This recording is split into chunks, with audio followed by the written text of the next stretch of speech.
Coming up on this Tuesday edition of Newsline at noon, North Korea appears to be experiencing a widespread internet outage, days after US President Barack Obama vowed that Washington would respond to Pyongyang's hack attack on Sony Pictures. The UN Security Council puts North Korea's human rights abuses on its agenda for the first time ever, despite opposition from China and Russia. Plus, a global rating agency dismisses concerns South Korea might fall into a long-term slump similar to Japan's and says Seoul still has room for more stimulus. These stories and more on Newsline at noon.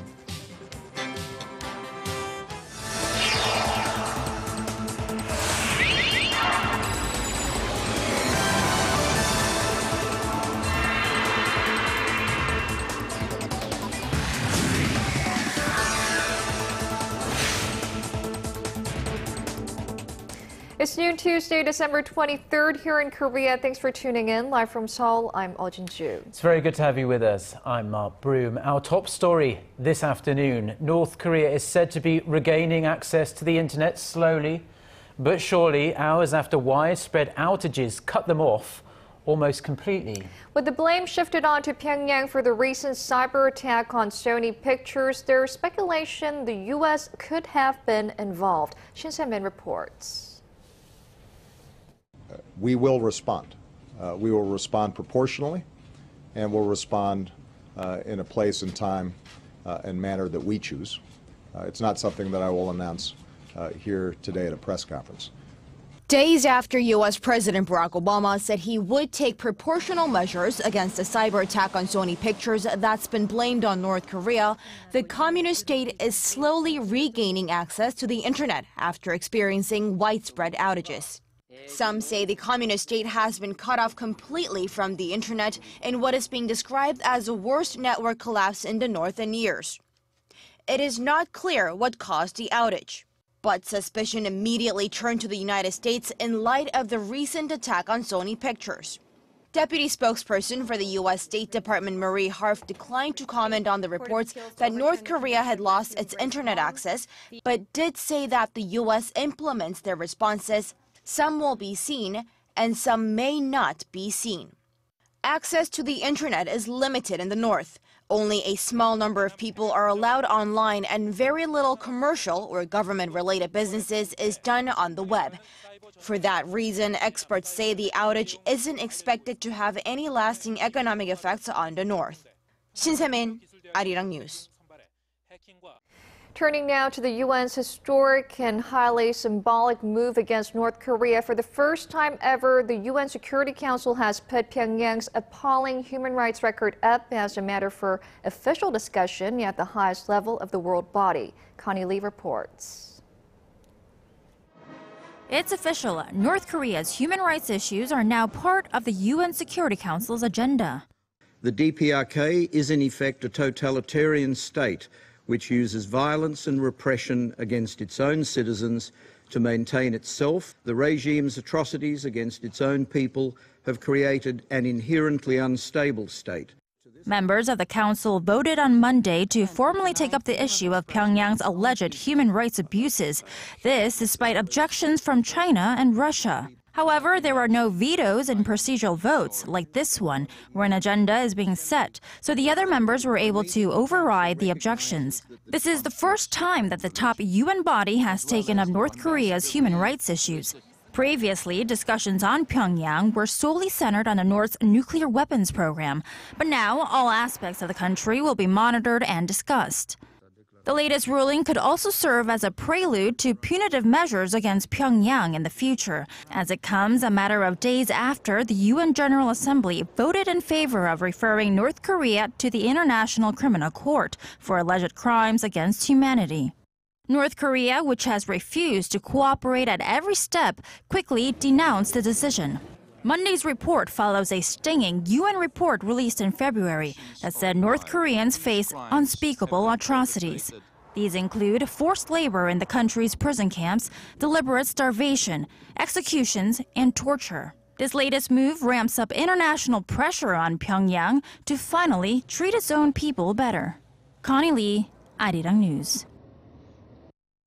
And to closely monitor North Korea's human rights situation, the UN will reportedly open an office in Seoul early next year, citing multiple sources at the government and the Seoul City Hall. South Korean daily Seoul reported Tuesday that the UN's Office of the High Commissioner for Human Rights plans to set up its Seoul office in March. The report added South Korea's Foreign Ministry and the Seoul City Hall are in the final stages of their negotiations. The field office in Seoul will work to expand the database of evidence for future efforts to hold the regime responsible for its rights abuses. However, some say the opening of the office could affect South Korea's relations with China and Russia, as the two countries have previously voiced their opposition against it. And Russia's celebration of its 70th anniversary since its victory over Nazi Germany in World War II could end up having quite the mix of VIP guests. A Kremlin official has confirmed that U.S. President Barack Obama and North Korean leader Kim Jong-un have been invited to the May 9th event. A diplomatic source in Beijing said Monday that Kim is likely to accept Russia's invitation. The invitation to Obama comes amid tense relations between Russia and the West after Moscow's annexation of Crimea. South Korean President Park Geun-hye has also been invited to the event, and according to the presidential office here in Seoul, she is mulling over the invitation. Now, if Presidents Park and Obama were to accept Russia's invite, most eyes would be focused on whether these two leaders and Kim Jong-un cross paths. And moving on, the alarm bells for the Korean economy have been going off for months now, with many experts calling for widespread structural reforms to strengthen the basic fundamentals of the domestic economy. And our Kim Jin reports on how next year could be the golden year for the government to forge ahead with those changes to breathe new life into the economy.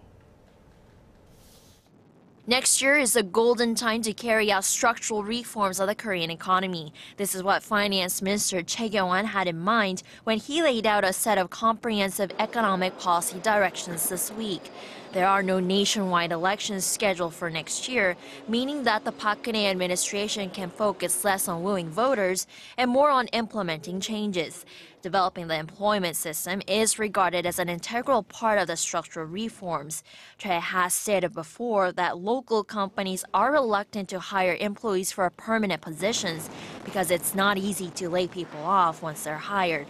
The number of temporary positions has reached an all-time high, with official figures estimating the number at more than 6 million this year. Those recruited for temporary positions face job insecurity and lower pay compared to their permanent counterparts, even though they may be doing the same exact work. The need for structural reforms is in the spotlight amid dismal forecasts for our Korean economy, battling low growth and a shrinking workforce. A study by the Korea Development Institute shows that the potential growth rate of 3.6% will drop to 2.7% between years 2021 to 2030 and tumble to the 1% range starting in 2031. The state-run think tank attributes that to Korea's aging society, as the number of workers aged between 15 to 64 is thinning. Korea has one of the lowest birth rates in the world. The U.S. Central Intelligence Agency's World Factbook has a total fertility rate at 1.25, placing it in 219th place among the 224 countries surveyed. The problem is compounded by the growing number of job seekers who are part of the 7 million-strong baby boom generation, who are now starting to exit the labor market in mass numbers. Kim Jin-joo, Arirang News.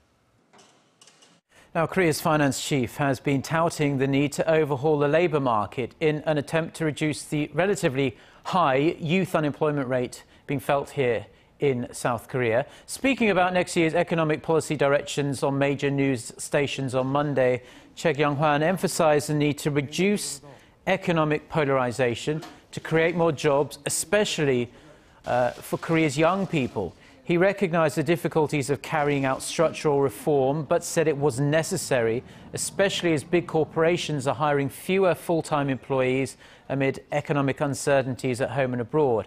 According to data from Statistics Korea, the jobless rate for the 15 to 29 age group was 7.5% in November. That's much higher than the overall unemployment rate.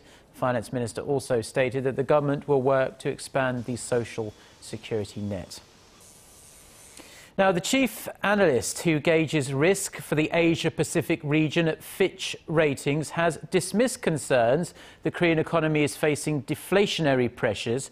Andrew Cohoon also says the Korean economy has a degree of flexibility when it comes to cutting the key interest rate. Hwang Ji-ae had a chat with him for his insights into Korea's current situation.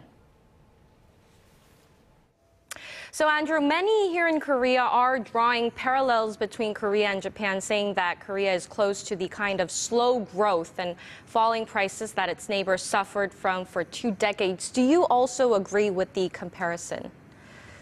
I think that comparison is rather overdone. We expect Korea's economy to grow about 3.7% this year, rising to 3.9% next year. And there are plenty of countries in the world that would be very happy to be growing at those kinds of rates. I think there's a risk of some months of negative price changes next year, partly as a result of the decrease in oil prices. But for an energy importing country like Korea, lower oil prices and perhaps even a temporary or mild deflation might not be such a bad thing. So what should Korea focus more on, longer-term sustainable growth or boosting the short-term recovery momentum?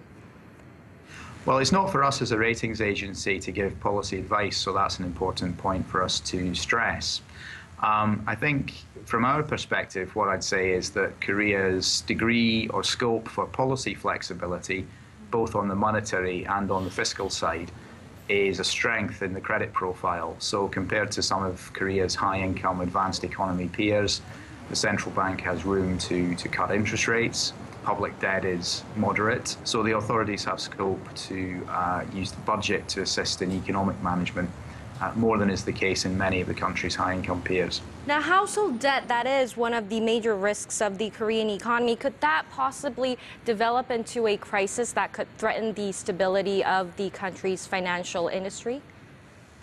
Well, Korea does have quite a high degree of household debt compared to its peers, so roughly 90% of GDP in household debt, which is higher now than the US. Well, I think that how I view household debt is as something that decreases the economy's resilience to significant negative shock if one were to materialize. So from that point of view, it's something that weighs on the credit profile, weighs on the ratings. But what risks could there be when the Fed actually starts to raise its key interest rate? Thinking about financial market behavior, investors have tended to treat Korea as more of a safe haven. What I'm saying is that we don't view US monetary policy tightening as a risk for Korea in the same way as it is for some other countries in the Asia-Pacific region. Well, that was our Hwang Ji-ae talking to the chief risk analyst for Asia-Pacific region at Fitch Ratings about the outlook and the general state of the Korean economy. Now, Samsung Group's heir apparent Lee Jae-yong has leapfrogged a couple of other Korean tycoons to become Korea's second wealthiest person after his father and current Samsung Group chairman Lee Gun-hee. According to Bloomberg's billionaire list on Tuesday, the junior E's estimated net worth stands at $7.2 billion US. That makes him the 183rd richest person in the world. And this all following 2 IPOs of Samsung affiliates, the IT services affiliate Samsung SDS and de facto holding company Seoul Industries. The vice chairman of Samsung Electronics is also the biggest shareholder of Seoul Industries, which went public to much fanfare last Thursday. The only other Korean who has a bigger fortune than E is that man there, his father, Lee Gun-hee, who's been in hospital since suffering a massive heart attack in May. He's the 77th richest person in the world with $13.1 billion. Bill Gates is the world's richest person with a total net worth of a staggering $87.2 billion. Hyundai Motor is making moves to improve the quality of its automobiles. The company has announced the hiring of Albert Berman, who has spent more than 30 years with BMW and served as vice president of the M performance car line. And he will begin work at Hyundai's research center in April as the group's executive vice president. That makes him the company's second highest ranked foreign executive after design chief Peter Schreier, who is credited with really doing a very good job revamping many Kia models. Berman will be in charge of testing and developing performance cars and helping to improve the ride quality and handling.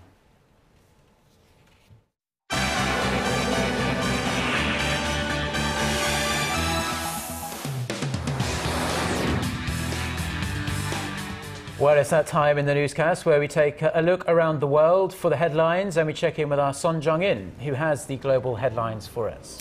Jung-in, let's begin in China. President Xi Jinping's widening anti-corruption campaign is now targeting a top advisor to former President Hu Jintao. What more can you tell us? Well, Jin-joo, the ruling Communist Party's anti-corruption watchdog has launched a probe into Lin Jihua for, quote, unspecified disciplinary violations with no further details.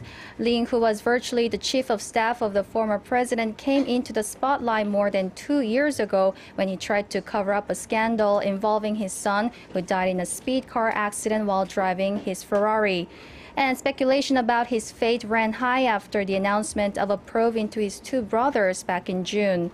The country has intensified its campaign to tackle corruption among officials since Xi Jinping took office, with several senior government figures and state company executives now in detention.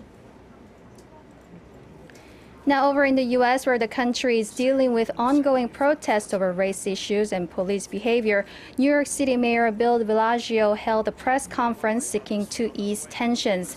The mayor asked the people to put aside politics and unify behind the families of the two officers killed over the weekend in Brooklyn. Blasio is under criticism from some police union leaders for his handling of the protests that followed recent grand jury decisions not to indict police officers in the deaths of unarmed black men. Meanwhile, an investigation into the motive of the suspect, identified as Ismaili Brinsley, is ongoing. Police Commissioner William Bratton said Monday that Brinsley acted alone and that he was apparently filled with anti-government and anti-police sentiment. And in Christmas address, Pope Francis delivered a stinging rebuke of the Vatican's bureaucracy, saying it had been infected with greed, quote, spiritual Alzheimer's and the terrorism of gossip. It's yet another sign that the Pope is being met with opposition within the Church as he pushes for reforms. Kim Young-gil has more. Pope Francis has offered up a blistering critique on the cardinals, bishops, and priests who run the Curia, the central administration of the Roman Catholic Church. The Pope said some of the Church's bureaucrats were infected with 15 ailments, as he called them, headlined by gossip. Gossip is a serious disease that starts with a trap and grabs the whole person. It is the sickness of the cowards who, not having enough courage to speak directly, speak behind people's backs. Pope Francis also called out power-hungry clerics who he said would kill the reputation of their colleagues and brothers in cold blood for their own greed or success. He said some were suffering from spiritual Alzheimer's and that they forgot what first brought them into the priesthood. To cure the ails that plague the Church, the Pope called for reforms. A curia that does not do any self-criticism, that does not renew itself, and does not try to improve itself is a sick body. The Pope is hoping to use cardinal advisors he has appointed to fight corruption and poor management within the Church. Part of the reforms may include reining in the curia's power, which has been concentrated in Rome for centuries, giving bishops around the world a bigger say in Roman Catholic Church doctrine. Kim Young-gil, Arirang News.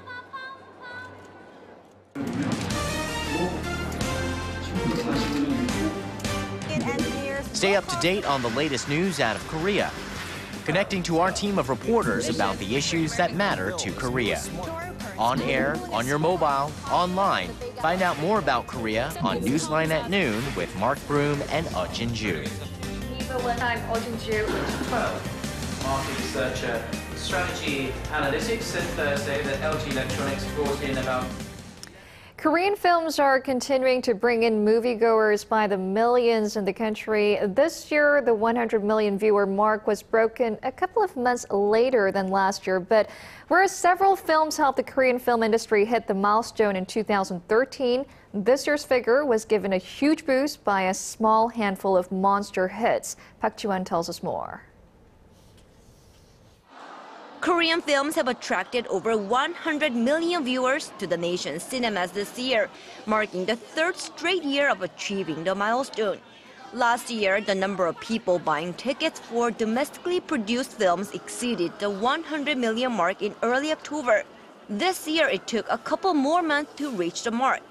Korean films got off to a relatively slow start this year, especially compared to Hollywood blockbuster releases such as the latest Transformers movie and the 7th installment of the X-Men movies.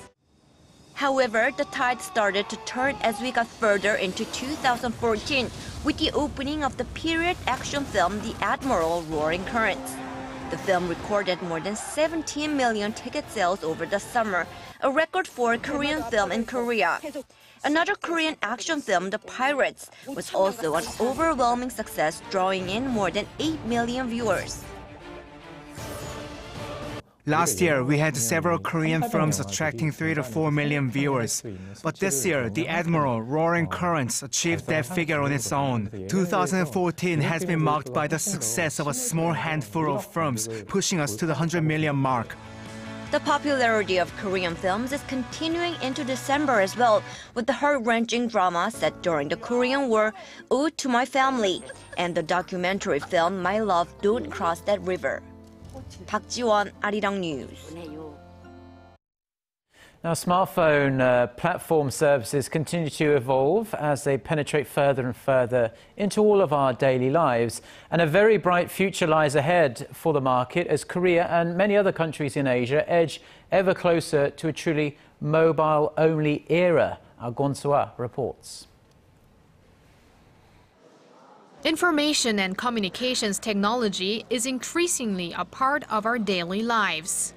And with the mobile sector now blazing forward to lead a platform revolution, it's expected that in 2015, more Koreans will take advantage of the growing number of services available to them anytime, anywhere, through their smartphones. For example, when they're on the road. Just last week, Korea's #1 mobile messenger, Daum Kakao, signed a deal with Seoul's Taxi Association and Transportation Card Service to launch a taxi hailing application next year. Shopping and food delivery via smartphone is also on the rise, making it more and more convenient to order on the go. And banking apps are also expected to gain popularity, like Daum Kakao's bank wallet Kakao, which is already being supported by 16 major banks, with more than 500,000 people subscribed to it in just the third week of its launch. Interest in these mobile platforms comes naturally, as Korea's smartphone penetration is among the highest in the world. But it's also a global trend, with more surfing the internet through mobile devices compared to PCs.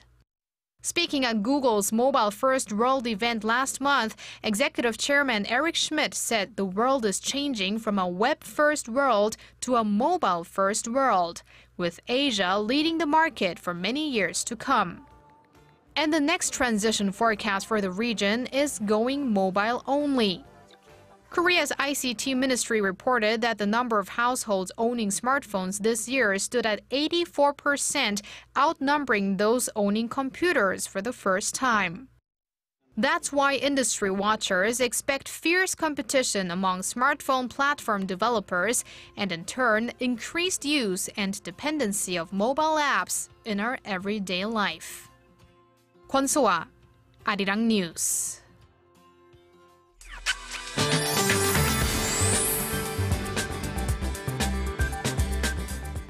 Good afternoon, everyone. I'm Michelle Park here with the latest weather forecast.